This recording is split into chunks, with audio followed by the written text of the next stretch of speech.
परम सत्कारयोग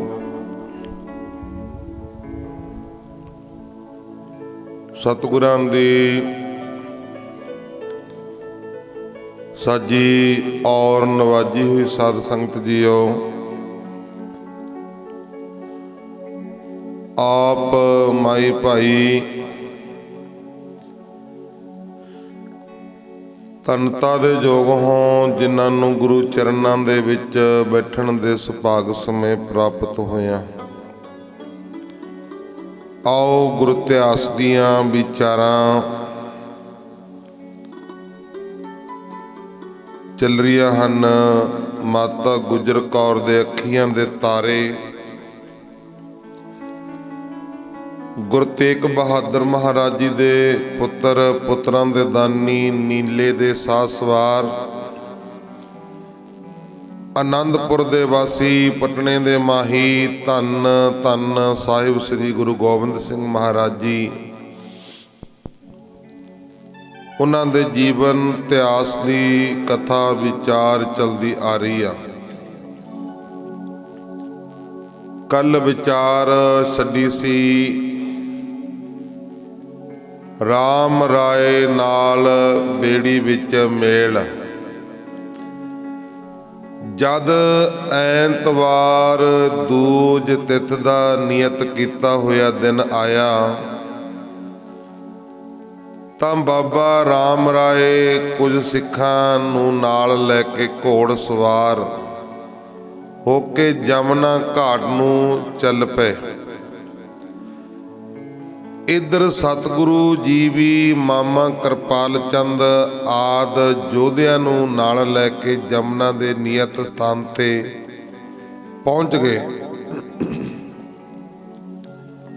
अपने सूरमियां दे घोड़ सवारी दे करतब देखते रहे अते फिर बेड़ी वाले मलाह नूं हुक्म दे के बेड़ी विच सवार हो गए।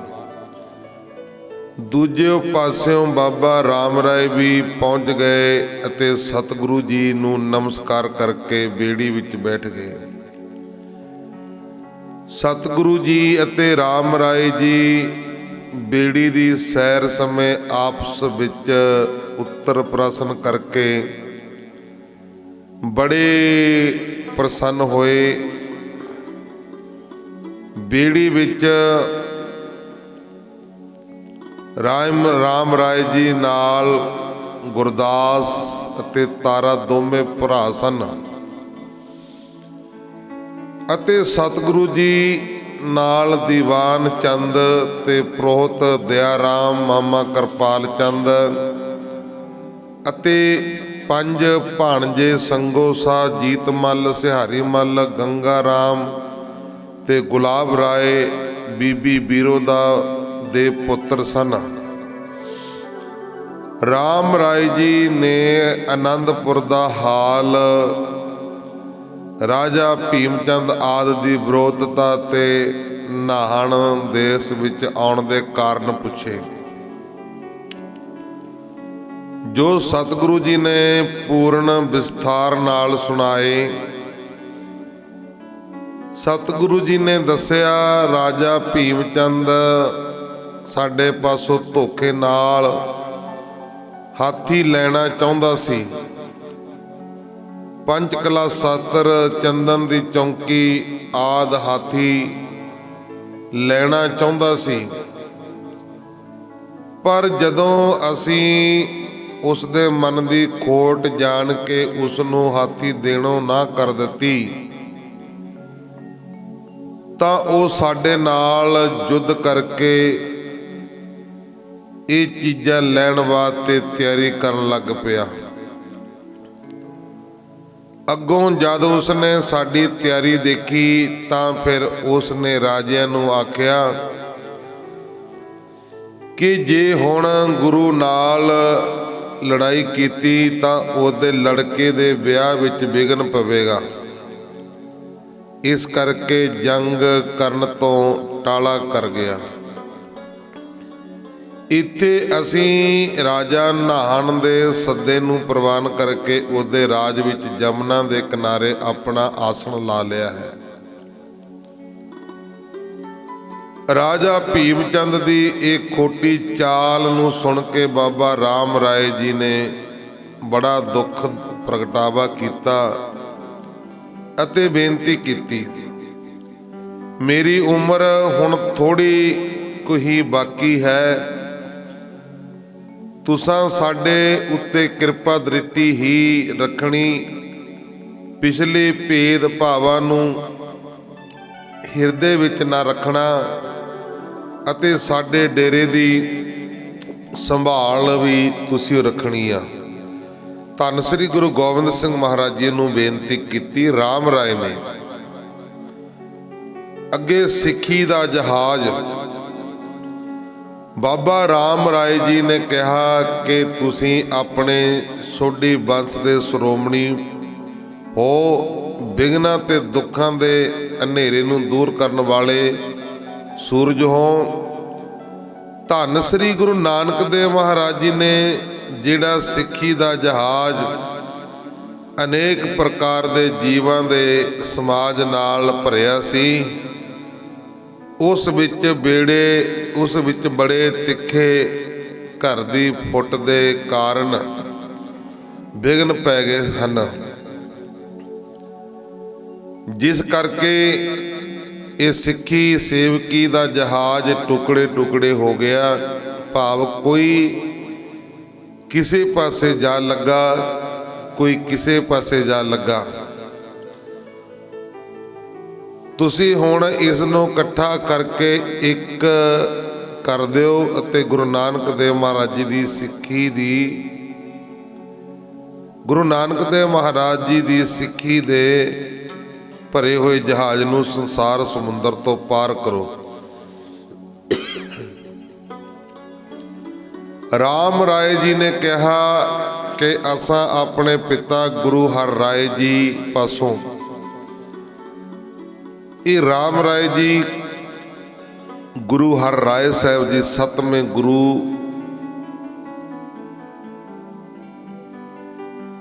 ਦੇ ਪੁੱਤਰ ਸਨ।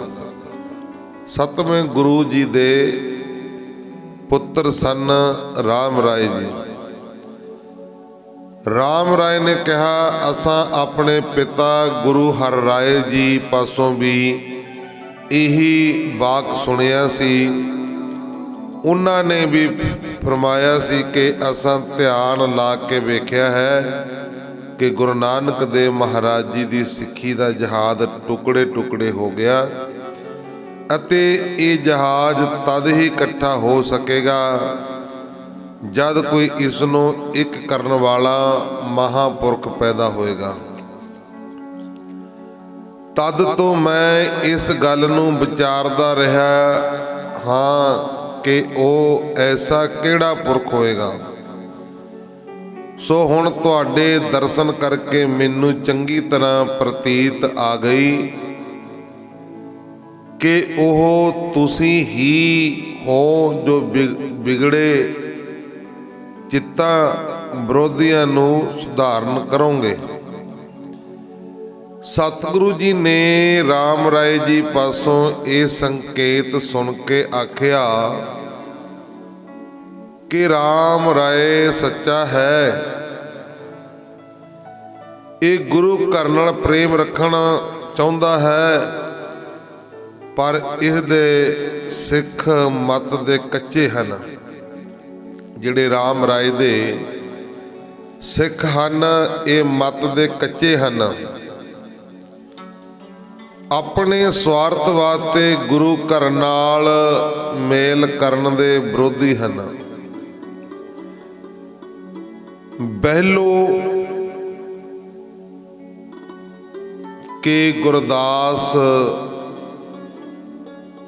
ਪ੍ਰਿਤ ਇਹ ਬਚਨ ਬਿਲਾਸ ਕਰਕੇ ਸਤਿਗੁਰੂ ਜੀ ਨੇ ਭਾਈ ਬਹਿਲੋ ਕੇ ਗੁਰਦਾਸ ਮੱਲ ਨੂੰ ਆਖਿਆ ਕਿ ਤੂੰ ਆਪਣੇ ਭਾਈ ਤਾਰੇ ਨੂੰ ਆਖ ਕੇ ਸਾਡੇ ਸਾਹਮਣੇ ਤੀਰ ਚਲਾਵੇ, ਤੀਰ ਚਲਾ ਕੇ ਦਿਖਾਵੇ। ਗੁਰਦਾਸ ਮੱਲ ਨੂੰ ਕਿਹਾ।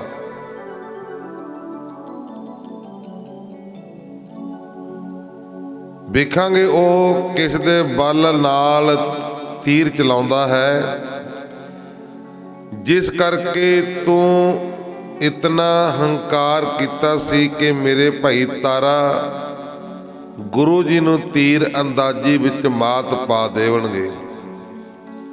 ਦੇਖੋ ਗੱਲ ਕਿੱਥੇ ਕੀਤੀ ਸੀ? ਗੱਲ ਕੀਤੀ ਸੀ ਰਾਮ ਰਾਏ ਦੇ ਡੇਰੇ ਦੇ ਵਿੱਚ। ਪਰ ਸਤਿਗੁਰੂ ਜੀ ਨੇ ਅੰਤਰਜਾਮਤਾ ਨਾਲ ਗੁਰਦਾਸ ਮੱਲ ਨੂੰ ਆਖਿਆ ਕਿ ਤੂੰ ਆਪਣੇ ਭਾਈ ਤਾਰੇ ਨੂੰ ਆਖ ਕਿ ਸਾਡੇ ਸਾਹਮਣੇ ਤੀਰ ਚਲਾਵੇ, ਤੀਰ ਚਲਾ ਕੇ ਵਿਖਾਵੇ। ਉਹ ਕਿਸ ਦੇ ਬਲ ਨਾਲ ਤੀਰ ਚਲਾਉਂਦਾ ਹੈ, ਜਿਸ ਕਰਕੇ ਤੂੰ ਇਤਨਾ ਹੰਕਾਰ ਕੀਤਾ ਸੀ ਕਿ ਮੇਰਾ ਭਾਈ ਤਾਰਾ ਗੁਰੂ ਜੀ ਨੂੰ ਤੀਰ ਅੰਦਾਜ਼ੀ ਵਿੱਚ ਮਾਤ ਪਾ ਦੇਵੇਗਾ। ਇਹ ਬਚਨ ਸੁਣ ਕੇ ਗੁਰਦਾਸ ਤੇ ਤਾਰੇ ਨੇ ਆਪ ਜੀ ਤੋਂ ਖਿਮਾ ਮੰਗੀ। ਗੁਰੂ ਗੋਬਿੰਦ ਸਿੰਘ ਮਹਾਰਾਜ ਜੀ ਤੋਂ ਇਹਨਾਂ ਨੇ ਫਿਰ ਮਾਫੀ ਮੰਗੀ ਅਤੇ ਕਿਹਾ, ਗੁਰੂ ਜੀ ਆਪ ਜੀ ਤੋਂ ਬਿਨਾਂ ਸਾਨੂੰ ਹੋਰ ਕਿਸੇ ਦੇ ਬਲ ਦਾ ਸਹਾਰਾ ਨਹੀਂ ਹੈ। ਗੁਰੂ ਜੀ ਨੇ ਕਿਹਾ, ਤਾਰਾ ਉਦੋਂ ਚੜ੍ਹਿਆ ਸੀ ਜਦੋਂ ਤੂੰ ਉਸ ਦੇ ਤੀਰ ਅੰਦਾਜ਼ੀ ਦੇ ਬਲ ਦਾ ਵਰਣਨ ਕੀਤਾ ਸੀ, ਪਰ ਹੁਣ ਉਹ ਡੁੱਬ ਗਿਆ ਹੈ। ਇਤਨੀ ਵਾਰ ਲਾਪਤਾ ਉਪਰੰਤ ਬਾਬਾ ਰਾਮ ਰਾਏ ਜੀ ਬੜੇ ਪ੍ਰਸੰਨ ਚਿੱਤ ਗੁਰੂ ਜੀ ਨੂੰ ਨਮਸਕਾਰ ਕਰਕੇ ਆਪਣੇ ਸਥਾਨ ਨੂੰ ਚਲੇ ਗਏ ਅਤੇ ਗੁਰੂ ਜੀ ਆਪਣੇ ਡੇਰੇ ਆ ਗਏ ਨੇ ਪਟਨੇ। ਕਵਿਤਾ ਰਚਨੀ ਅਤੇ ਪੁਰਾਤਨ ਗ੍ਰੰਥਾਂ ਦੇ ਉਲੱਥੇ ਕਰਨੇ। ਪੌਂਟਾ ਸਾਹਿਬ ਜਮਨਾ ਦੇ ਕਿਨਾਰੇ ਉੱਤੇ ਜਲ ਦੇ ਪ੍ਰਵਾਹ ਨਾਲ ਇੱਕ ਵੱਡੀ ਸਿੱਲ ਉੱਤੇ ਬੈਠ ਕੇ ਗੁਰੂ ਜੀ ਪਹਾੜੀ ਦਿਰਸ ਤੇ ਜਮਨਾ ਦੇ ਪ੍ਰਵਾਹ ਨੂੰ ਵੇਖਣ ਵਾਸਤੇ ਸਵੇਰੇ ਸ਼ਾਮ ਵਿਸ਼ੇਸ਼ ਕਰਕੇ ਬੈਠਦੇ ਸਨ।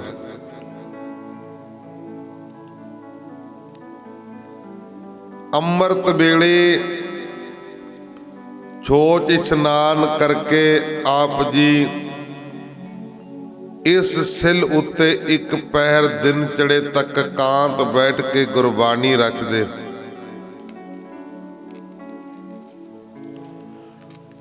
ਆਪ ਜੀ ਗੁਰਬਾਣੀ ਰਚਦੇ। ਸਭ ਤੋਂ ਪਹਿਲਾਂ ਆਪ ਜੀ ਨੇ ਕ੍ਰਿਸ਼ਨ ਅਵਤਾਰ ਦੇ ਪ੍ਰਸੰਗ ਦਾ ਉਲੱਥਾ ਸੁੰਦਰ ਸੰਦਾਬੰਦੀ ਵਿੱਚ ਕੀਤਾ। ਉਪਰੰਤ 24 ਅਵਤਾਰਾਂ ਦੀ ਕਥਾ ਲਿਖੀ, ਜਿਹਦਾ ਨਾਮ ਬਚਿੱਤਰ ਨਾਟਕ ਰੱਖਿਆ ਹੈ।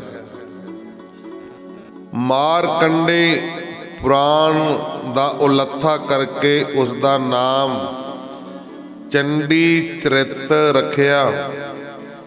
ਇਸ ਬਾਣੀ ਨੂੰ ਨਿਹੰਗ ਸਿੰਘ ਬੜੇ ਪ੍ਰਸੰਨਤਾ ਨਾਲ ਪੜ੍ਹਦੇ ਨੇ। ਇਹ ਬਾਣੀ ਯੁੱਧ ਵਿੱਚ ਸੂਰਮੇ ਨੂੰ ਬਲ ਬਖਸ਼ਣ ਵਾਲੀ ਹੈ। ਚੰਡੀ ਚਰਿਤ ਅਤੇ ਇਸ ਬਾਣੀ ਨੂੰ ਨਿਹੰਗ ਸਿੰਘ ਬੜੀ ਪ੍ਰਸੰਨਤਾ ਨਾਲ ਪੜ੍ਹਦੇ ਹਨ। ਇਹ ਬਾਣੀ ਯੁੱਧ ਸਮੇਂ ਨੂੰ ਬਲ ਬਖਸ਼ਣ ਵਾਲੀ ਹੈ ਔਰ ਰਾਮਾ ਅਵਤਾਰ ਦੀ ਕਥਾ ਉਹਦੇ ਅੰਤ ਚੌਪਈ ਹਮਰੀ ਕਰੋ ਹਾਲ ਦੇ ਰੱਛਾ ਵੀ ਆਪ ਜੀ ਨੇ ਇੱਥੇ ਹੀ ਉਚਾਰਨ ਕੀਤੀ। ਆਖੋ ਸਤਨਾਮ। ਔਰ ਅੱਗੇ ਇਤਿਹਾਸ ਪ੍ਰਸੰਗ ਸ਼ੁਰੂ ਹੁੰਦਾ। ਕਪਾਲ ਮੋਚਨ ਤੀਰਥ ਉੱਤੇ ਕੌਤਕ। ਇੱਕ ਵਾਰ ਕੱਤਕ ਦੇ ਮਹੀਨੇ ਸਤਿਗੁਰੂ ਜੀ ਸ਼ਿਕਾਰ ਖੇਡਦੇ ਹੋਏ ਕਪਾਲ ਮੋਚਨ ਦੇ ਨੇੜੇ ਮੇਦਨੀ ਪੱਧਰੇ ਇਲਾਕੇ ਵਿੱਚ ਚਲੇ ਗਏ। ਉੱਥੇ ਆਪ ਜੀ ਨੂੰ ਪਤਾ ਲੱਗਾ ਕਿ ਕਪਾਲ ਮੋਚਨ ਤੀਰਥ ਉੱਤੇ ਪੂਰਨਮਾਸੀ ਨੂੰ 3 ਦਿਨ ਬੜਾ ਭਾਰੀ ਮੇਲਾ ਲੱਗਦਾ ਹੈ। ਸਤਿਗੁਰੂ ਜੀ ਉਸ ਨੂੰ ਵੇਖਣ ਵਾਸਤੇ ਚਲੇ ਗਏ। ਆਪ ਜੀ ਨਾਲ ਉਸ ਸਮੇਂ ਸ਼ਿਕਾਰ ਖੇਡਣ ਵਾਸਤੇ ਬਹੁਤ ਸਿੱਖ ਸੇਵਕ ਤੇ ਸੈਨਿਕਾਂ ਵੀ ਨਾਲ ਸਨ। ਉਹਨਾਂ ਸਿੱਖਾਂ ਨੂੰ ਜਿਹੜੇ ਆਪ ਜੀ ਪਾਸ ਮੇਲੇ ਉੱਤੇ ਭੇਟਾ ਲੈ ਕੇ ਆਉਂਦੇ ਸਨ, ਸਿਰਪਾਓ ਦੇਣ ਵਾਸਤੇ 500-700 ਪੱਗਾਂ ਦੀ ਲੋੜ ਸੀ। 500-700 ਪੱਗਾਂ ਦੀ ਲੋੜ ਸੀ, ਪਰ ਇੱਥੇ ਇਤਨੀਆਂ ਪੱਗਾਂ ਮਿਲਣੀਆਂ ਬੜੀਆਂ ਔਖੀਆਂ ਸਨ। ਇੱਥੇ ਇੰਨੀਆਂ ਪੱਗਾਂ ਮਿਲਣੀਆਂ ਬੜੀਆਂ ਔਖੀਆਂ ਸਨ। ਇਸ ਕਰਕੇ ਗੁਰੂ ਗੋਬਿੰਦ ਸਿੰਘ ਮਹਾਰਾਜ ਜੀ ਨੇ ਆਪਣੇ ਸਿੱਖਾਂ ਨੂੰ ਹੁਕਮ ਦਿੱਤਾ ਕਿ ਕਪਾਲ ਮੋਚਨ ਸਰੋਵਰ ਦੇ 4 ਸਪੈਰੇ ਪਹਿਰਾ ਲਾ ਦਿਓ। ਜਿਹੜਾ ਕੋਈ ਪੁਰਸ਼ ਇਸ ਦੇ ਨੇੜੇ ਪਿਸ਼ਾਬ ਜਾਂ ਟੱਟੀ ਬੈਠੇ ਅਥਵਾ ਹੋਰ ਕਿਸੇ ਤਰ੍ਹਾਂ ਦੀ ਇਹਦੀ ਬੇਅਦਬੀ ਕਰਨ ਦਾ ਦੋਸ਼ੀ ਹੋਵੇ, ਉਸ ਨੂੰ ਤਾੜਨਾ ਕਰਕੇ ਉਹਦੀ ਪੱਗ ਉਤਾਰ ਲਵੋ। ਜਿਸ ਕਰਕੇ ਅੱਗੇ ਤੋਂ ਉਹ ਜਾਂ ਹੋਰ ਕੋਈ ਇਸ ਪਵਿੱਤਰ ਸਰੋਵਰ ਦੀ ਬੇਅਦਬੀ ਨਾ ਕਰੇ। ਗੁਰੂ ਜੀ ਦੇ ਹੁਕਮ ਅਨੁਸਾਰ ਸਿੱਖਾਂ ਨੇ ਇਸ ਤਰ੍ਹਾਂ ਪੱਗਾਂ ਉਤਾਰ ਕੇ 3 ਦਿਨਾਂ ਵਿੱਚ 700 ਪਗੜੀਆਂ ਇਕੱਠੀਆਂ ਕਰ ਲਈਆਂ ਅਤੇ ਧੋਬੀ ਪਾਸੋਂ ਧੁਆ ਕੇ ਆਪ ਜੀ ਨੇ ਸਿੱਖਾਂ ਨੂੰ ਵੰਡ ਦਿੱਤੀਆਂ। ਮੇਲੇ ਦੇ ਸ਼ਰਧਾਲੂਆਂ ਨੇ ਇਸ ਕੰਮ ਦੀ ਬੜੀ ਸ਼ਲਾਘਾ ਕੀਤੀ ਕਿ ਆਪ ਜੀ ਮਰਜ਼ਾਦਾ ਪੁਰਸ਼ੋਤਮ ਹਨ, ਜਿਨ੍ਹਾਂ ਨੇ ਸਰੋਵਰ ਦੀ ਪਵਿੱਤਰਤਾ ਨੂੰ ਕਾਇਮ ਰੱਖਣ ਵਾਸਤੇ ਇਹ ਉੱਤਮ ਕੰਮ ਕੀਤਾ। ਇਸ ਲਈ ਅਲੌਕਿਕ ਕੌਤਕ ਉਪਰੰਤ ਆਪ ਜੀ ਰਣਜੀਤ ਨਗਾਰਾ ਵਜਾਉਂਦੇ ਹੋਏ ਪਟਨਾ ਸਾਹਿਬ ਵਾਪਸ ਆ ਗਏ।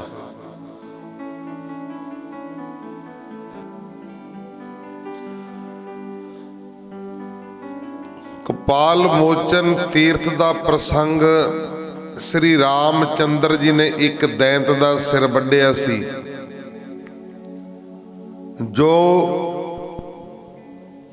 ਮਹੋਦਰ ਰਿਖੀ ਸੀ। ਰਿਖੀ ਦੀ ਲੱਤ ਨਾਲ ਚਿੰਬੜ ਗਿਆ ਸੀ।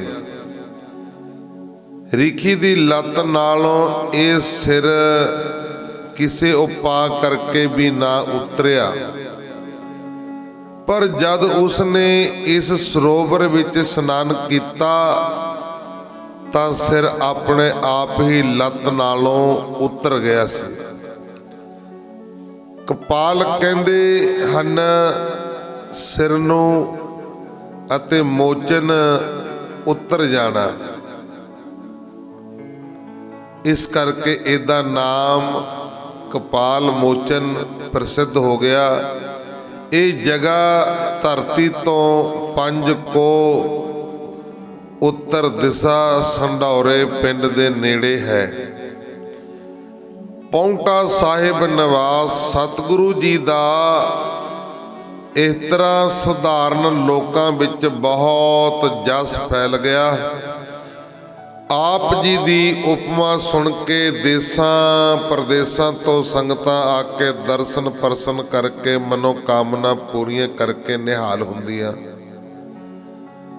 सतगुरु जी दे दीवान लगदे, उपदेश हुंदे ते लखारी ते कवि पुरातन ग्रंथां तो लत्था करके आप जी नूं सुना के उन्हां दे ठीक होण दी प्रवानगी लैंदे। महाराज जी नूं पुछदे भी सच्चे पातशाह ये ग्रंथ ठीक आ। अगे फिर बाबा राम राय जी दा वरतांत। राम राय जी दियां 4 पत्नियां सन। राम राय जी दियां 4 पत्नियां सन। इन्हां विचों वड्डी पत्नी बाबा जी नाल किसी गल तो गुस्से हो गई। उसने कहा मैं तुहाडे पास नहीं रहना चाहुंदी। बाबा राम राय जी ने कहा तू मेरे सिखां दे सहारे तो बिना कितरा रह सकदी है। माता जी ने कहा मैं तुहाडे सिखां दे कोल बिल्कुल नहीं जावांगी। इस तरह माता जी अपनी पालकी चुका के पिंड मनी माजरे चले गए। इत्थे राम राय जी दा कोई सिख नहीं सी। माता जी ने इत्थे अपना मकान बनवा के निवास कर लिया। एक बार रात नूं मींह पैण समय माता जी दे कोठे दा स्थिर टुट गया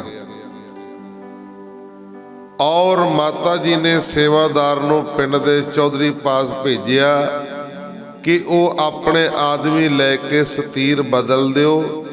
पर चौधरी ने रात का समा करके गल टाल दी। माता जी ने फिर छोटे चौधरी नूं आख्या। उसने छेती ही आदमी ते सतीर घरों लिया के माता जी दा कोठा मुरम्मत करवा दिता। माता जी ने खुश हो के उस चौधरी नूं आख्या कि जो तेरी खुशी मंग लै। चौधरी ने बेनती की माता जी जे बख्शिश करदे हो तां मैनू राज भाग बख्शो। मैं किसी दी रैयत होके ना रहा। माता जी ने कहा समा पा के तू राज करेगा ते बड़ा चौधरी तेरी रियायत होके बसेगा। इस बार नाल छोटा चौधरी दिनों दिन भागां वाला हुंदा गया, जिस करके माता जी दे सारे इलाके विच सिੱਖੀ सेवकी हो गई। आप जी दी पूजा प्रतिष्ठा होण लग पई। माता जी दा यह स्थान अजे भी मन्निया जाता है और माता जी दे सिख मनी माजरे वाले सोढी अखवाउंदे हन। माता जी दा नाम राज कौर सी। बाबा जी दा चलाना राम राय जी दा। एक दिन बाबा राम राय जी ने अपनी पत्नी पंजाब कौर नूं समझाया कि मैनू एक सिख ने याद किया है।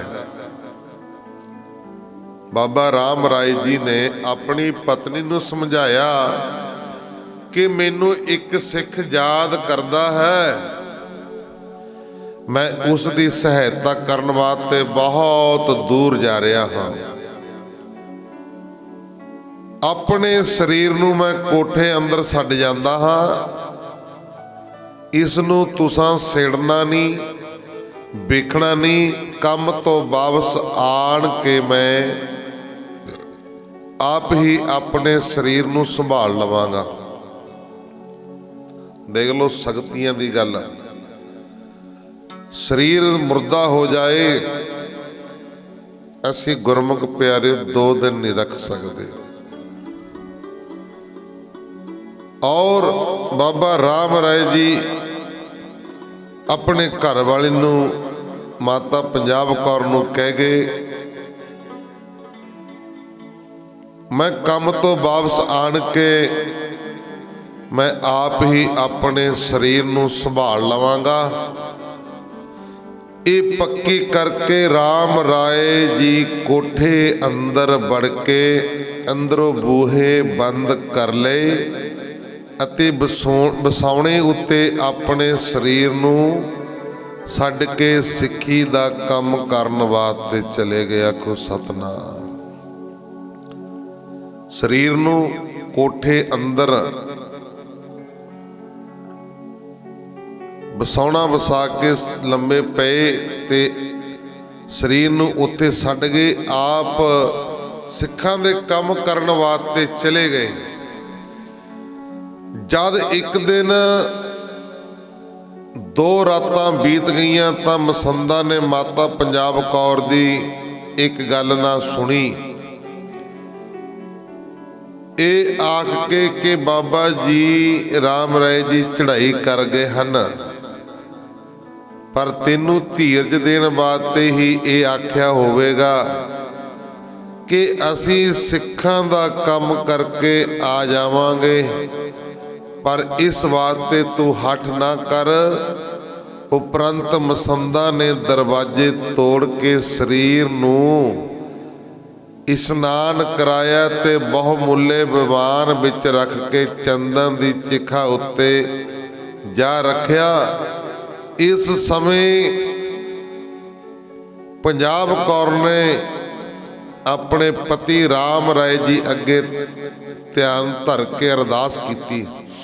हे पति देव, इन्ना हंकारी मसंदा ने मेरा आखा नहीं मन्निया, तुसी हुण आण के अपने शरीर की संभाल कर लवो।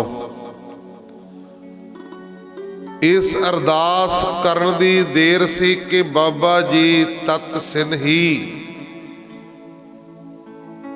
आ गए अते आकाशवाणी द्वारा आख्या कि जद सारिया ने साडे शरीर नूं मृतक दशा विच वेख लिया है तां साडा जीवित होना ठीक नहीं। मसंदा प्रति आकाशवाणी द्वारा आख्या कि तुसी बड़े पापी हो, इन्हां ने गुरु जी दे प्राण घात कर दिते हन, तुहाडी मौत नेड़े आ गई। पंजाब कौर नूं कहा कि तू शांति कर ते धीरज रख, ये मसंद अपने मौते आप ही मरनगे। जद तू अपनी सारी बिथ्या ये गल धन श्री गुरु गोबिंद सिंह जी नूं दसेंगी तां ओह तेरी सहायता करनगे ਅਤੇ इन्हां हंकारी मसंदा नूं जोग दंड देणगे। यह आख के आकाशवाणी फिर नहीं हुई। माता पंजाब कौर जी ने चिट्ठी लिखनी। राम राय जी दा इस तरह दा अंत करके मसंद मन आइयां करन लग पे। माता पंजाब कौर दी कोई गल नहीं सुनदे। जिथे जिथे कोई बैठा सी उथे उथे जो चीज़ गुरु घर दी उस पास सी अपनी करके संभाल लई।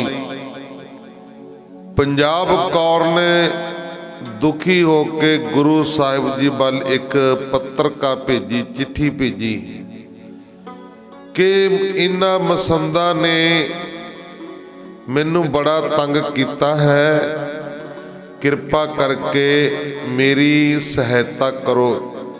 जद ये चिट्ठी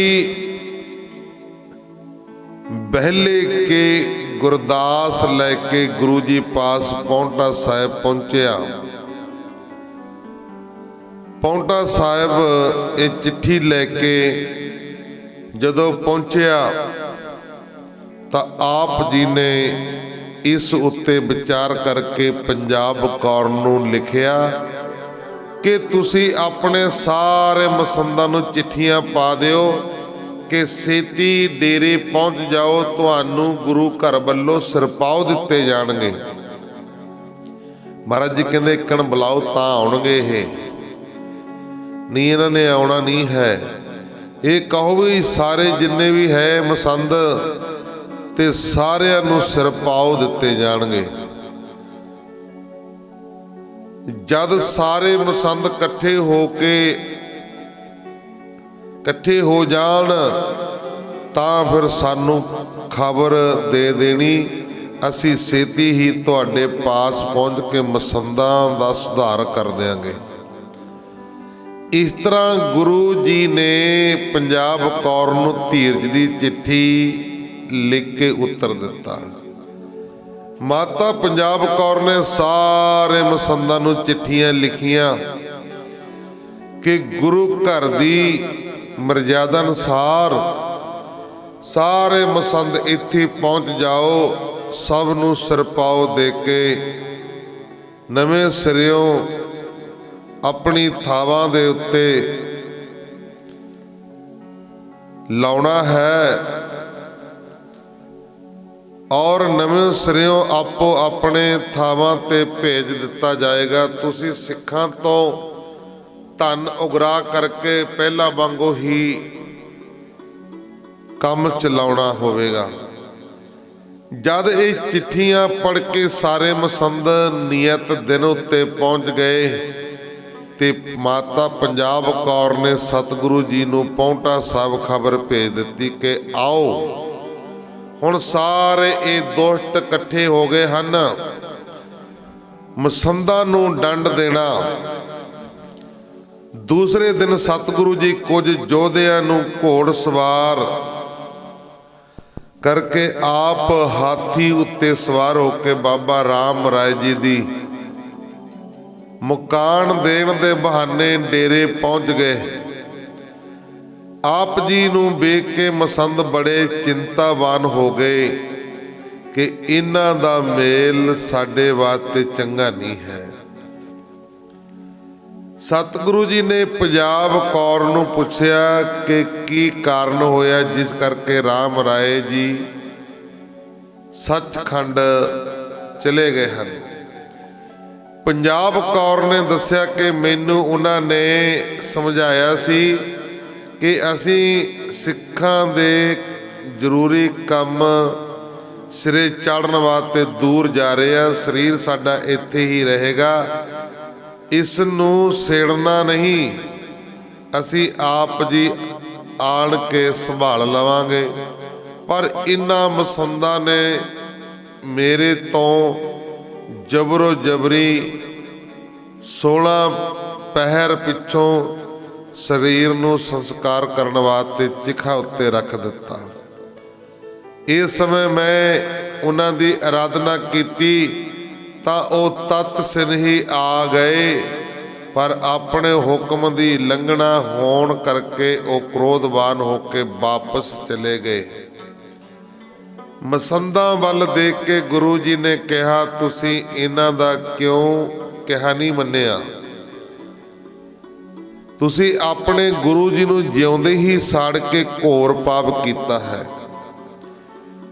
ਜਦ ਗੁਰੂ ਜੀ ਦੇ ਤੇਜ ਅੱਗੇ ਕੋਈ ਮਸੰਦ ਨਾ ਬੋਲ ਸਕਿਆ ਤਾਂ ਫਿਰ ਗੁਰੂ ਜੀ ਨੇ ਇਹ ਸੋਚ ਕੇ, ਇਹ ਡਰ ਕਰਕੇ ਕਿਤੇ ਭੱਜ ਨਾ ਜਾਣ, ਉਹਨਾਂ ਨੂੰ ਕਿਹਾ, ਅੱਛਾ ਜੋ ਹੋ ਗਿਆ ਸੋ ਹੋ ਗਿਆ, ਹੁਣ ਅੱਗੇ ਤੋਂ ਸਾਵਧਾਨ ਹੋ ਕੇ ਗੁਰੂ ਘਰ ਦੀ ਸੰਭਾਲ ਕਰੋ।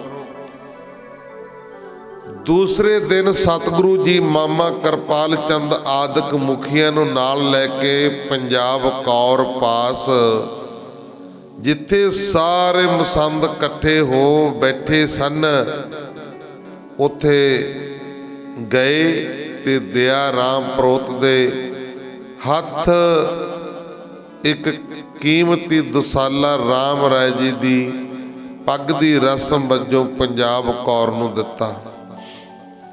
ਉਪਰੰਤ ਸਤਿਗੁਰੂ ਜੀ ਦੀ ਆਗਿਆ ਅਨੁਸਾਰ ਦਇਆ ਰਾਮ ਨੇ ਪੰਜਾਬ ਕੌਰ ਨੂੰ ਸਮਝਾਇਆ ਕਿ ਗੁਰੂ ਜੀ ਦੀ ਬਿਉਂਤ ਇਹ ਹੈ ਕਿ ਅਸੀਂ ਸਾਰੇ ਮਸੰਦਾਂ ਨੂੰ ਕਨਾਤ ਅੰਦਰ ਇਕੱਠਿਆ ਕਰ ਲਵੋ, ਦਰਵਾਜ਼ੇ ਅੱਗੇ ਯੋਧਿਆਂ ਦਾ ਪਹਿਰਾ ਲਾ ਦਿਓ ਕਿ ਕੋਈ ਆਪਣੇ ਆਪ ਬਾਹਰ ਨਾ ਨਿਕਲੇ। ਫਿਰ ਸਿਰ ਪਾਓ ਦੇਣ ਦੇ ਬਹਾਨੇ ਇੱਕ ਇੱਕ ਨੂੰ ਸੱਦ ਕੇ ਉਹਦੇ ਹੱਥ ਪੈਰ ਬੰਨ੍ਹ ਕੇ ਕੋਠੇ ਅੰਦਰ ਬੰਦ ਕਰੀ ਜਾਓ। ਪਿੱਛੋਂ ਫਿਰ ਜਿਸ ਨੂੰ ਜਿਸ ਤਰ੍ਹਾਂ ਮਰਜ਼ੀ ਹੋਵੇ, ਉਹਨਾਂ ਨੂੰ ਜੋ ਹੰਕਾਰੀ ਹੋ ਗਏ, ਆਕੀ ਹੋ ਗਏ ਹਨ, ਜਥਾ ਜੋਗ ਇਹਨਾਂ ਨੂੰ ਦੰਡ ਦਿੱਤਾ ਜਾਏਗਾ। ਇਹ ਸਲਾਹ ਪੱਕੀ ਕਰਕੇ ਗੁਰੂ ਜੀ ਨੇ ਸਭ ਨੂੰ ਸੁਣਾ ਕੇ ਆਖਿਆ ਕਿ ਸਿਰਪਾਓ ਇਕੱਠੇ ਕਰ ਲਏ ਹਨ, ਭਲਕੇ ਸਵੇਰੇ ਸਿਰਪਾਓ ਲੈ ਕੇ ਆਪੋ ਆਪਣੀ ਸੰਗਤ ਵਿੱਚ ਚਲੇ ਜਾਣਾ ਤੇ ਕੰਮ ਨੂੰ ਅੱਗੇ ਵਾਂਗ ਹੀ ਸੰਭਾਲ ਲੈਣਾ। ਦੂਸਰੇ ਦਿਨ ਸੇਵਾਦਾਰ ਨੂੰ ਹੁਕਮ ਦੇ ਕੇ ਬਹੁਤ ਥਾਂ ਘੇਰ ਕੇ ਕਨਾਤਾਂ ਲਾ ਦਿੱਤੀਆਂ। ਅੰਦਰ ਜਾਣ ਦੀ ਕਿਸੇ ਨੂੰ ਆਗਿਆ ਨਹੀਂ ਸੀ। ਬੂਹੇ ਅੱਗੇ ਤਾਕੜੇ ਪਹਿਰੇਦਾਰ ਖੜੇ ਕਰ ਦਿੱਤੇ ਅਤੇ ਅੰਦਰ ਤੇਲ ਦੇ ਕੜਾਹੇ ਗਰਮ ਕਰ ਲਏ। ਅੰਦਰ ਤੇਲ ਦੇ ਕੜਾਹੇ ਗਰਮ ਕਰਕੇ ਸਭ ਕੁਝ ਤਿਆਰ ਕਰ ਲਿਆ। ਉਪਰੰਤ ਗੁਰੂ ਜੀ ਨੰਦ ਚੰਦ ਦਇਆ ਰਾਮ ਅਤੇ ਸੰਗੋ ਸਾਹ ਆਦ ਪੰਜੇ ਭਣੇਵਿਆਂ ਨੂੰ ਨਾਲ ਲੈ ਕੇ ਉੱਥੇ ਪਹੁੰਚ ਗਏ। ਮਾਤਾ ਪੰਜਾਬ ਕੌਰ, ਭਾਈ ਬਹਿਲੋ ਕੇ ਗੁਰਦਾਸ ਤੇ ਹੋਰ ਇਤਬਾਰੀ ਆਦਮੀਆਂ ਨੂੰ ਨਾਲ ਲੈ ਕੇ ਪਾਸ ਬੈਠ ਗਈ। ਕੁਝ ਤਕੜੇ ਬਲਵਾਨ ਆਦਮੀ ਵੀ ਮਸੰਦਾਂ ਨੂੰ ਫੜਨ ਵਾਸਤੇ ਸਤਿਗੁਰੂ ਜੀ ਨੇ ਆਪਣੇ ਪਾਸ ਰੱਖ ਲਏ। ਜੇ ਕਿਤੇ ਭੱਜਣਗੇ ਤੇ ਇਹਨਾਂ ਨੂੰ ਭੱਜਣ ਨਹੀਂ ਦੇਣਾ, ਹੁਣ ਫੜ ਲੈਣਗੇ। ਇਸ ਤਰ੍ਹਾਂ ਸਭ ਪ੍ਰਕਾਰ ਦੀ ਤਕੜਾਈ ਕਰਕੇ ਸਭ ਤੋਂ ਪਹਿਲਾਂ ਇੱਕ ਵੱਡੇ ਮਸੰਦ ਨੂੰ ਸੱਦਿਆ ਕਿ ਆਣ ਕੇ ਸਿਰਪਾਓ ਲੈ ਲਓ। ਉਹ ਬੜੀ ਖੁਸ਼ੀ ਨਾਲ ਆਇਆ ਤੇ ਸਤਿਗੁਰੂ ਜੀ ਦੇ ਪਾਸ ਆਣ ਕੇ ਬਿਨਾਂ ਨਮਸਕਾਰ ਕਰਨੇ, ਨਮਸਕਾਰ ਵੀ ਨਹੀਂ ਕੀਤੀ ਮਹਾਰਾਜ ਜੀ ਨੂੰ, ਬਿਨਾਂ ਨਮਸਕਾਰ ਕਰਨ ਦੇ ਖੜਾ ਹੋ ਗਿਆ। ਸਤਿਗੁਰੂ ਜੀ ਨੇ ਆਪਣੇ ਆਦਮੀ ਨੂੰ ਇਸ਼ਾਰਾ ਕੀਤਾ ਕਿ ਉਹਨਾਂ ਨੂੰ ਫੜ ਕੇ ਉਹਦੀ ਪੱਗ ਨਾਲ ਹੀ ਉਹਦੀਆਂ ਮੁਸਕਾਂ ਕੱਸ ਕੇ ਕੋਠੇ ਅੰਦਰ ਬੰਦ ਕਰੋ, ਬੰਦ ਕਰੋ। ਤੇ ਦੂਸਰਾ ਤੀਜੇ ਚੌਥੇ ਨੂੰ ਮੁਸਕਾਂ ਬੰਨ ਕੇ ਅੰਦਰ ਕਰ ਦਿੱਤੇ। ਬਾਹਰ ਇਹ ਪ੍ਰਗਟ ਕਰ ਦਿੱਤਾ ਕਿ ਬਹੁਤ ਸੁੰਦਰ ਸਿਰਪਾਓ ਦਿੱਤੇ ਜਾ ਰਹੇ ਹਨ, ਜਿਨ੍ਹਾਂ ਨੂੰ ਪਹਿਨ ਕੇ ਮਸੰਦ ਖੁਸ਼ੀ ਨਾਲ ਅੰਦਰ ਬੈਠੀ ਜਾ ਰਹੇ ਹਨ। ਬਾਹਰ ਇੰਜ ਪ੍ਰਤੀਤ ਹੋਇਆ। ਇਸ ਤਰ੍ਹਾਂ ਜਦ 500 ਮਸੰਦਾਂ ਨੂੰ ਕੋਠੇ ਅੰਦਰ ਬੰਦ ਕਰ ਦਿੱਤਾ ਤਾਂ ਬਾਕੀਆਂ ਨੂੰ ਕੁਝ ਸ਼ੱਕ ਪੈ ਗਿਆ ਕਿ ਇਹ ਤਾਂ ਕੋਈ ਹੋਰ ਹੀ ਗੱਲ ਹੋ ਰਹੀ ਜਾਪਦੀ ਹੈ। ਸਿਰਪਾਓ ਲੈਣ ਦਾ ਇੱਕ ਬਹਾਨਾ ਹੀ ਹੈ। ਇਸ ਕਰਕੇ ਸਤਿਗੁਰੂ ਜੀ ਨੇ ਸੋਚ ਕੇ ਬਾਕੀ ਦੇ ਭੱਜ ਹੀ ਨਾ ਜਾਣ, ਇੱਕ ਵਾਰ ਹੀ ਆਪਣੇ ਯੋਧਿਆਂ ਨੂੰ ਭੇਜ ਕੇ ਸਭ ਨੂੰ ਆਖਿਆ ਕਿ ਛੇਤੀ ਚਲੋ ਤੇ ਸਿਰਪਾਓ ਲਓ। ਸਾਰਿਆਂ ਨੂੰ ਘੇਰੇ ਵਿੱਚ ਲੈ ਕੇ ਕਨਾਤ ਅੰਦਰ ਲਿਆ ਕੇ ਰੱਸਿਆਂ ਨਾਲ ਬੰਨ੍ਹ ਕੇ ਸਾਰੇ 1100 ਮਸੰਦ ਗੁਰੂ ਜੀ ਨੇ ਬੰਨ੍ਹ ਕੇ ਬਹੁਤ ਸਾਰੇ ਕੋਠੇ ਵਿੱਚ ਬੰਦ ਕਰ ਦਿੱਤੇ ਤੇ ਬਾਹਰੋਂ ਜਿੰਦਰੇ ਮਾਰ ਕੇ ਅੱਗੇ ਪਹਿਰੇ ਖੜੇ ਕਰ ਦਿੱਤੇ, ਪਹਿਰੇਦਾਰ ਖੜੇ ਕਰ ਦਿੱਤੇ। ਤੇ ਦੂਸਰੇ ਦਿਨ 507 ਮਸੰਦਾਂ ਨੂੰ ਜਿਹੜੇ ਰਾਮ ਰਾਏ ਜੀ ਨੂੰ ਜਿਉਂਦੇ ਸਾੜਨ ਦੇ ਅਪਰਾਧੀ ਸਨ, ਤੇਲ ਦੇ ਤੱਤੇ ਕੜਾਹਿਆਂ ਵਿੱਚ ਪਾ ਕੇ ਸਾੜਿਆ ਤੇ ਦੂਜਿਆਂ ਨੂੰ ਜਥਾ ਜੋਗ ਜੈਸਾ ਕਿਸੇ ਨੇ ਕੰਮ ਕੀਤਾ ਪੁੱਠੇ ਲਟਕਾ ਕੇ ਕੋਰੜੇ ਮਾਰਨੇ ਸਜ਼ਾਵਾਂ ਦੇਣੀਆਂ। ਕੋਰੜੇ ਦਾ ਮਤਲਬ ਵੀ ਡੰਡੇ।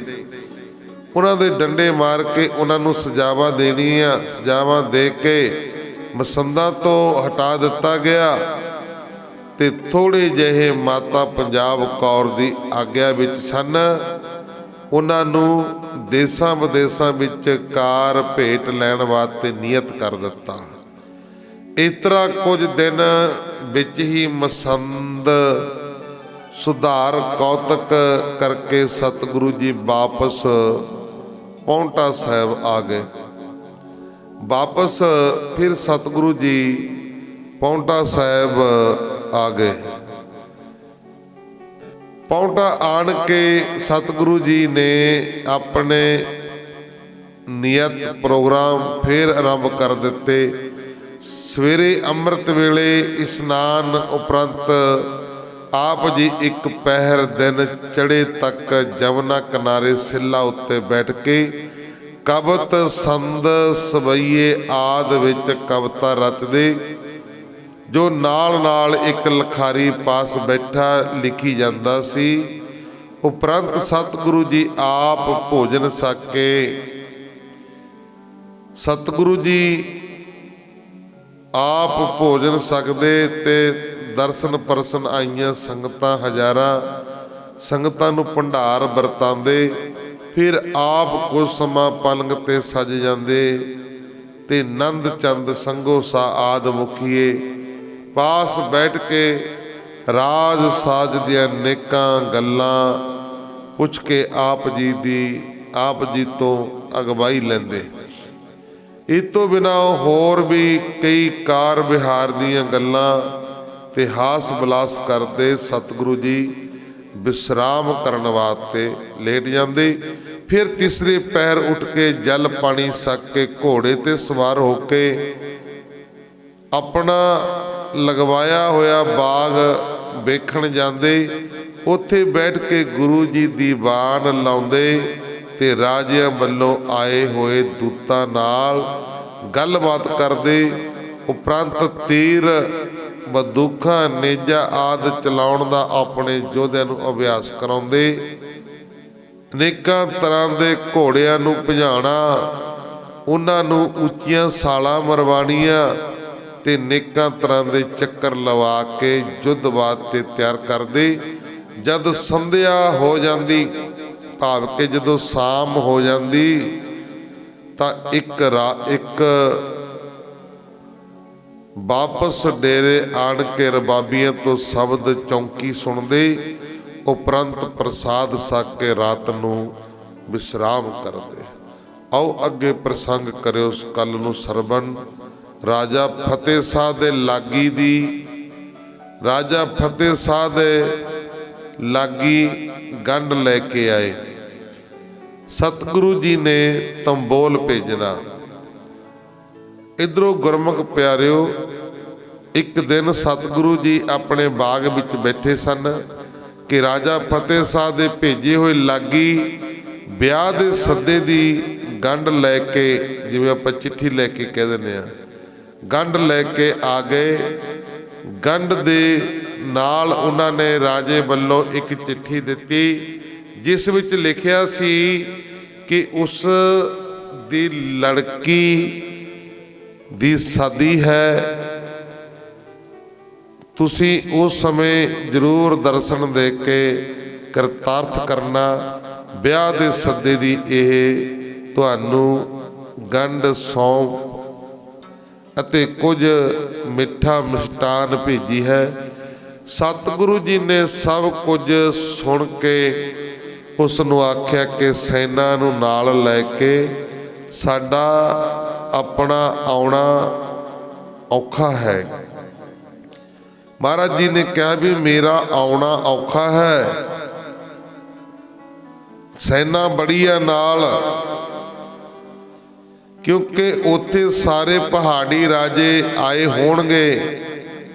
ਸਾਨੂੰ ਡਰ ਹੈ ਕਿ ਕਿਸੇ ਨਾਲ ਬਖੇੜਾ ਨਾ ਹੋ ਜਾਏ।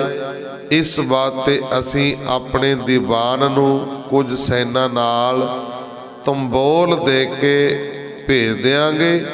ਰਾਜਾ ਫਤਿਹ ਸ਼ਾਹ ਨੂੰ भी एक चिट्ठी इस तरह लिख के ਉਹਦੇ ਲਾਗੀਆਂ ਨੂੰ ਦੇ ਦਿੱਤੀ। ਅੱਗੇ ਗੁਰਮੁਖ ਪਿਆਰਿਓ, ਫਤਿਹ ਸ਼ਾਹ ਜਿਹੜਾ ਰਾਜਾ ਸੀ, ਇਹਦੀ ਲੜਕੀ ਦਾ ਵਿਆਹ ਭੀਮ ਚੰਦ ਦੇ ਲੜਕੇ ਨਾਲ ਹੋਣਾ ਸੀ। ਆਖੋ ਸਤਨਾਮ। ਜਦੋਂ ਭੀਮ ਚੰਦ ਨੂੰ ਪਤਾ ਲੱਗਿਆ ਕਿ ਗੁਰੂ ਗੋਬਿੰਦ ਸਿੰਘ ਮਹਾਰਾਜ ਜੀ ਵੱਲੋਂ ਵਸਤੂਆਂ ਆਈਆਂ ਨੇ, ਤੰਬੋਲ ਆਇਆ, ਤੰਬੋਲ ਦੇ ਵਿੱਚ ਬਹੁਤ ਵਸਤੂਆਂ ਹੁੰਦੀਆਂ ਸੀ, ਕੱਪੜਾ ਲੀੜਾ ਹੋਰ ਐਰਾ ਵਗੈਰਾ ਮਾਇਆ। ਜਦੋਂ ਭੀਮ ਚੰਦ ਨੂੰ ਪਤਾ ਲੱਗਿਆ ਤੇ ਫਤਿਹ ਸ਼ਾਹ ਨੂੰ, ਰਾਜੇ ਨੂੰ, ਜਿਹੜਾ ਸਤਿਗੁਰੂ ਦਾ ਸ਼ਰਧਾਲੂ ਸੀ, ਉਹਨੂੰ ਕਹਿਣਾ ਕੀਤਾ, ਜੇ ਤੁਸੀਂ ਗੁਰੂ ਗੋਬਿੰਦ ਸਿੰਘ ਦਾ ਤੰਬੋਲ ਰੱਖਣਾ ਹੈ, ਲੈਣਾ ਹੈ, ਤੇ ਅਸੀਂ ਫਿਰ ਆਪਣੀ ਬਰਾਤ ਨੂੰ ਵਾਪਸ ਲੈ ਜਾਵਾਂਗੇ, ਤੇਰੀ ਲੜਕੀ ਨੂੰ ਛੱਡ ਕੇ ਜਾਵਾਂਗੇ। ਇੱਕ ਪਾਸੇ ਲੜਕੀ ਨੂੰ ਛੱਡ ਕੇ ਜਾਣਾ ਤੇ ਦੂਸਰੇ ਪਾਸੇ ਗੁਰੂ ਗੋਬਿੰਦ ਸਿੰਘ ਮਹਾਰਾਜ ਜੀ ਨੂੰ ਵੀ ਛੱਡਣਾ ਔਖਾ ਹੈ। ਉਹ ਕਹਿੰਦਾ ਜਾਂ ਫਿਰ ਸਾਨੂੰ ਰੱਖ ਲਾ ਜਾਂ ਗੁਰੂ ਗੋਬਿੰਦ ਸਿੰਘ ਮਹਾਰਾਜ ਜੀ ਨੂੰ ਰੱਖ ਲਾ, ਦੋਨਾਂ ਚੋਂ ਇੱਕ ਰੱਖ ਲੈ। ਜੇ ਸਾਨੂੰ ਰੱਖੇਗਾ ਤਾਂ ਤੇਰੀ ਲੜਕੀ ਦਾ ਡੋਲਾ ਲੈ ਕੇ ਜਾਵਾਂਗੇ, ਤੇ ਨਹੀਂ ਅਸੀਂ ਬਰਾਤ ਨੂੰ ਵਾਪਸ ਮੋੜ ਕੇ ਲੈ ਜਾਵਾਂਗੇ। ਇਹ ਇਤਿਹਾਸ ਕਰਿਓ ਕੱਲ ਨੂੰ ਸਰਵਣ। ਆਓ ਗੁਰਬਾਣੀ ਪੜ੍ਹਦੇ ਹਾਂ, ਗੁਰ ਇਤਿਹਾਸ ਦੀਆਂ ਵਿਚਾਰਾਂ ਕਰਦਿਆਂ ਕੋਲੋਂ ਇੱਕ ਨਹੀਂ ਨਿੱਕਾ ਹੀ ਪ੍ਰਕਾਰ ਦੀਆਂ ਗਲਤੀਆਂ ਭੁੱਲਾਂ ਚੁੱਕਾ ਹੋ ਜਾਂਦੀਆਂ ਨੇ। ਤਾਂ ਗੁਰਮੁਖ ਪਿਆਰਿਓ, ਫਿਰ ਇਹ ਜੋ ਵਿਚਾਰਾਂ ਚੱਲ ਰਹੀਆਂ ਨੇ, ਅਗਲੇ ਕੱਲ ਨੂੰ ਪ੍ਰਸੰਗ ਨੂੰ ਸਰਵਣ ਕਰਿਓ। ਗੁਰਬਾਣੀ ਪੜ੍ਹਦਿਆਂ ਸੁਣਦਿਆਂ ਕੋਲੋਂ ਬੇਅੰਤ ਹੀ ਪ੍ਰਕਾਰ ਦੀਆਂ ਗਲਤੀਆਂ ਭੁੱਲਾਂ ਚੁੱਕਾ ਹੋ ਜਾਂਦੀਆਂ ਨੇ। ਸੰਗਤਾਂ ਸਤਿਗੁਰੂ ਜੀ ਬਖਸ਼ਣਹਾਰ ਹਨ। ਅੱਗੋਂ ਬਾਤ ਤੇ ਸਿਰ ਤੇ ਮੇਰਾ ਬ੍ਰਤ ਰੱਖ ਕੇ ਸੁੱਧ ਸਪਸ਼ਟ ਗੁਰਬਾਣੀ ਪੜ੍ਹਨ ਦੀ, ਸੇਵਾ ਕਰਨ ਦੀ, ਕਥਾ ਕੀਰਤਨ ਕਰਨ ਦੀ ਸੋਝੀ ਆ ਜਾਏ। ਲੋਕ ਸੁਖੀਏ ਪਰਲੋਕ ਸਹੇਲੇ, ਨਾਨਕ ਹਰ ਪ੍ਰਭ ਆਪੇ ਮਿਲੇ। ਆਓ ਸ਼ਲੋਕ ਦੇ ਵਿੱਚ ਸ਼ਲੋਕ ਪਵਨ ਗੁਰੂ ਪਾਣੀ ਪਿਤਾ, ਮਾਤਾ ਤਰਤ ਮਹਤ, ਦਿਵਸ ਰਾਤ ਦੋ ਦਾਈ ਦਾਇਆ, ਖੇਲੇ ਸਗਲ ਜਗਤ, ਚੰਗਿਆਈਆਂ ਬੁਰਿਆਈਆਂ, ਬਾਚੈ ਧਰਮ ਹਦੂਰ, ਕਰਮੀ ਆਪੋ ਆਪਣੀ, ਕੇ ਨੇੜੇ ਕੇ ਦੂਰ, ਜਿਨੀ ਨਾਮ ਤੇ ਆਇਆ, ਗਏ ਮਸਕਤ ਕਾਲ, ਨਾਨਕ ਤੇ ਮੁਖ ਉਜਲੇ, ਕੀਤੀ ਛੁੱਟੀ ਨਾਲ, ਜਿਨੀ ਨਾਮ ਤੇ ਆਇਆ, ਗਏ ਮਸਕਤ ਕਾਲ, ਨਾਨਕ ਤੇ ਮੁਖ ਉਜਲੇ, ਕੀਤੀ ਛੁੱਟੀ ਨਾਲ। ਵਾਹਿਗੁਰੂ ਜੀ ਕਾ ਖਾਲਸਾ, ਵਾਹਿਗੁਰੂ ਜੀ ਕੀ ਫਤਿਹ।